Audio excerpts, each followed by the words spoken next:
Bob? Oh, that's not good. Oh, that's not good. Yo ho ho ho and welcome to hanautaBob's Baseless Blabbering session number 2. This time I will be talking about Dragon Ball Z Kakarot, the 1.10 update and the first DLC called The New Power Awakens 1. Now I am really wondering what the next DLC will be called. Yo ho ho ho. I will be spoiling most of it, because I can, and more importantly, I wanted to put the epic finishers at the end of my video. If you don't want that, feel free to leave. With that out of the way, let's get started. For starters, let's talk about the freebies the update was bringing for everyone. The two big, new, shiny features the 1.10 update brings, are the BGM change option and enabling Goku and Vegeta to use their transformations unrestricted when using the time machine. Although these changes are somewhat related to the DLC, they don't require it. This means you can use the time machine and go beat up Raditz as Super Saiyan 3 Goku or play as Super Saiyan Vegeta on Namek. Super Saiyan Vegeta wearing a scouter. What a nostalgia combo. Last seen in Budokai 3 if I remember correctly. Anyways, thanks to this change you can also play as Super Saiyan Vegeta wearing his iconic pink Batman shirt. I think that's pretty neat. Not as good as free costume selection, but still good. Oh, and imagine Vegeta is still stuck as Super Saiyan 2, so that kinda sucks. The BGM change option was mainly added since the PlayStation Store just added the first anime music pack, but you can use it to choose your favorite in-game tracks without it. You will have to pause the game outside of battle, go to System, then Options and choose either Overworld or Battle Music, then pick your favorite track and don't forget to go down and actively select the Save Changes options, or it won't work. It would be more useful if the game asked you to keep changes if you back out of the options menu, but that is CC2 for you. Your music pick for the overworld is a little restricted, since whenever you approach a city, a village, or enter a building, that track will override your music, as this isn't part of the overworld according to the game. So don't wonder if you're in West City and still hear the city theme. The battle theme however won't get replaced. There is no type of battle that overrides your selection. That's more like it. But even so, it is still a very late addition to be honest. But with this game, you won't get far without a better late than never attitude. Besides that, you should come to terms with the DLC just spoiling Goku and Vegeta, while the other 3 playable characters don't get anything from it. And that, in my opinion, sucks big dinosaur balls.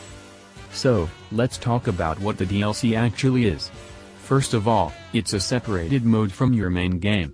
You can access it as soon as you beat the tutorial fight against Piccolo. You just have to pause the game outside of battle, click on the new add-ons option and select the DLC to get started. Of course, that only works if you check that it's paid for and installed on your console, but that's how all DLC works. The little story it has is a mix of basic cutscenes starring Whis, Goku, Vegeta and Beerus. Some have voice acting, others are text crawls with random lines, or noises thrown in. But that won't be news to you if you played the main game. There are 2 new sub-stories, but sadly, they end up being dumb excuses to force you to fight Beerus yet again. The one for Goku should be done when you have him pretty close to level 250, while you can do Vegeta's side quest without too much problems at level 200. The DLC is by no means a recreation of the Battle of Gods movie or that arc from the Dragon Ball Super series. It's just Whis asking the Saiyans if they want to get stronger, so they can help Beerus get over his boredom. Wish I had someone looking after me like that, yo ho ho ho. The DLC features 2 types of training, the first being the so-called super level up training. If you do that, you fight against Whis and depending on the mission you picked, he will be weak or strong. The stronger he is, the better the rewards. If you fulfill certain conditions, you can get more sacred waters upon clearing the battle. Don't worry, you will always get some just for beating the training. But the training itself isn't all that helpful in leveling up. The secret is in the sacred water, yo ho ho ho. Unlike the awakening waters that were gift items in the main game, these are in your food tab. They will be underneath your dishes and before your food materials like meat or others. The good thing about that is that you can keep them in your inventory, and go back to the main game to use these on your support characters, so they finally can catch up with the main cast. Or even surpass them if you wish for that. There is 2 minor issues with these sacred waters you get on Beerus Planet. The first is that you will be limited in using them. Once a character surpasses a certain level, they will need the stronger versions of the sacred water, making the weaker versions useless at a certain point. The second issue is that you can't sell these items, so any leftover waters that you can't use on any of your characters anymore, will be permanently rotting in your inventory. It's not harmful or anything, just a little nuisance to keep useless items in your inventory. There is also the limit break training. It will grant you transformations that would otherwise be locked until certain points in the story. If you already got them, you get a few sacred waters instead. Remember when I said they'll rot in your inventory? Although it is just water, it feels like adding fuel to the fire. Yo ho ho ho.